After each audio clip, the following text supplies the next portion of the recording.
My name's Tim, and I'm the manager at Underground Reptiles here in Deerfield Beach, Florida. This is a European legless lizard. So these guys are lizards and not snakes for a couple reasons. One is they don't have a jaw that unhinges that's flexible. Another is they have eyelids and they have external ears, which snakes do not have. And these guys also, if they lose their tail, they'll grow it back. What are some of the first things you guys have to do before you let anyone in? So some of the first things we have to do is we have to check cages, make sure all animals are okay, healthy. If anything needs to be taken care of immediately, clean cages, water, anything like that, we got to do that immediately. Other than that, we usually have a couple people open that have different jobs. Some people are just animal care, so from the time they walk in the door, they get a cart ready and they start cleaning cages immediately. And other people take care of feeders. We also sell feeders here, so other people's job is just to take care of clean, water, feed, rats and mice. Okay, so this is a Hypo Zero bearded dragon. This is one of the coolest mutations in bearded dragons right now. And hypo just means that it basically has barely any melanin in it, and the zero will make this silver look on them. One of my favorite bearded dragon morphs out right now. Seeing some of these ball pythons reminds me that these guys are one of the most popular, if not the most popular snake in the whole world. So what are some of the more popular things that you guys sell? Some of the more popular animals? Ball pythons are definitely a favorite. Ball pythons are probably the most popular, but close to them is corn snakes. And I think that lately, corn snakes have been kind of gaining popularity as far as a beginner pet goes. But sand boas, corn snakes, ball pythons, and hognoses. Hognoses are definitely real popular amongst beginner snake owners. What about the lizards? Lizards, always going to be bearded dragons popularity. They're super popular. Behind them, leopard geckos, and then cresties. One of the coolest animals we have right now is this little guy. I don't know if it's going to come through on video very well, but this is a scaleless anthristic corn snake. He has very little scales, some on his belly, but his back is almost completely scaleless. Anthristic means that he doesn't have red in his pigment. So normally these guys are more of a brick red color. He's just like black and gray.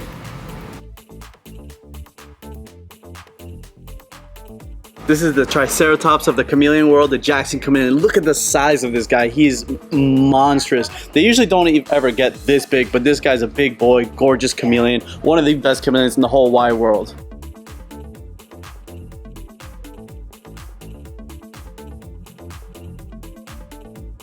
So this is our back room. This is where we have feeders.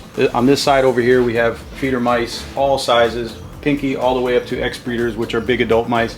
On this side over here we have the rats, and it's the same setup, everything from little pinkies all the way up to big jumbo rats. So we have pretty much every size. We also do frozen. I also see like these bins up here with these numbers. What are these? These are crickets, and these are all different size crickets we sell. We also sell a lot of feeders, mealworms, superworms, waxworms, hornworms, sometimes roaches when they're available. I wouldn't say it's a bulk income, but it's something that brings people in steadily because you need feeders, but so little profits made on feeders that it's more of a necessity to have them. Some of the worms, like mealworms, we keep in the fridge because that prevents them from turning into beetles, and that way they stay a good feeder longer.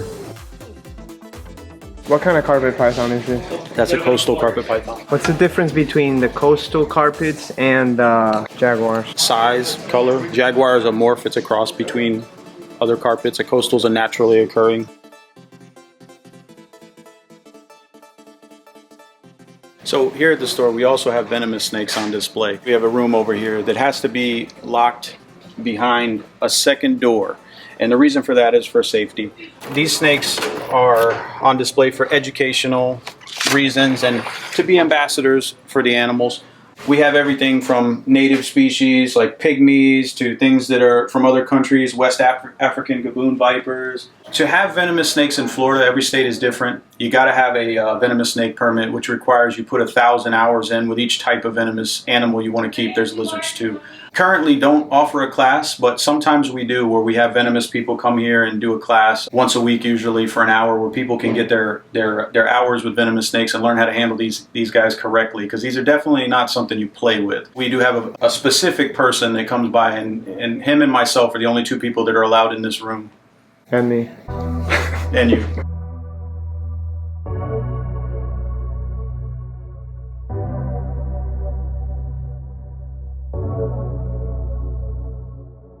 So this is a smooth-sided toad. These guys are from South America, and one of my personal favorite pets. These guys are definitely overlooked as pets in the exotic pet industry. Toads make such cool pets. They eat good, they're easy to take care of, they handle well, and as long as you don't stress them out, you don't have to worry about these little poison glands on them. So what does something like this eat, and what kind of temperatures do you keep it at? Do you need a lot of water? So these guys definitely need fresh water. Frogs and toads absorb water through their skin to drink, so they always need really fresh water. As far as eating, toads, that's another reason why toads make such good pets. They eat a lot of things. They'll eat anything from insects to dog food. They're pretty much almost anything that fits in their mouth, they'll eat it. These guys like a little bit on the higher side, being from South America, so about 80 to 85 is kind of ideal. They can handle temperatures hotter and cooler, but I think the sweet spot's probably between 80 and 85 for these guys.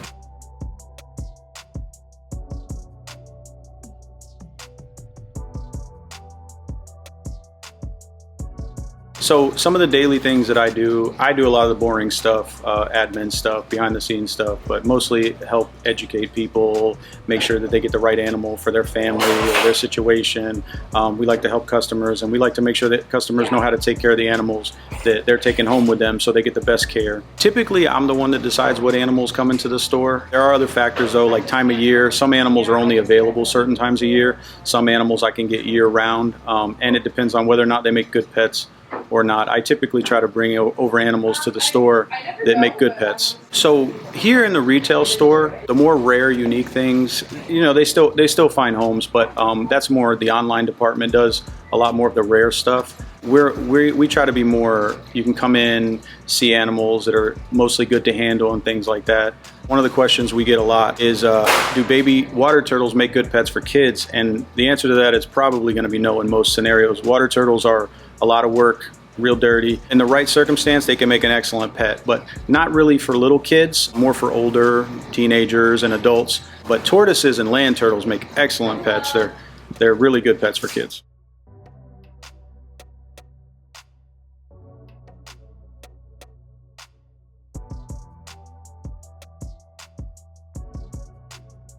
We are dropping these brand new limited edition USARK Florida t-shirts. If you like one of these shirts, make sure you go to the website and pick one up. When you pick one up, you are contributing to USARK Florida and you're helping us fight for our animals here.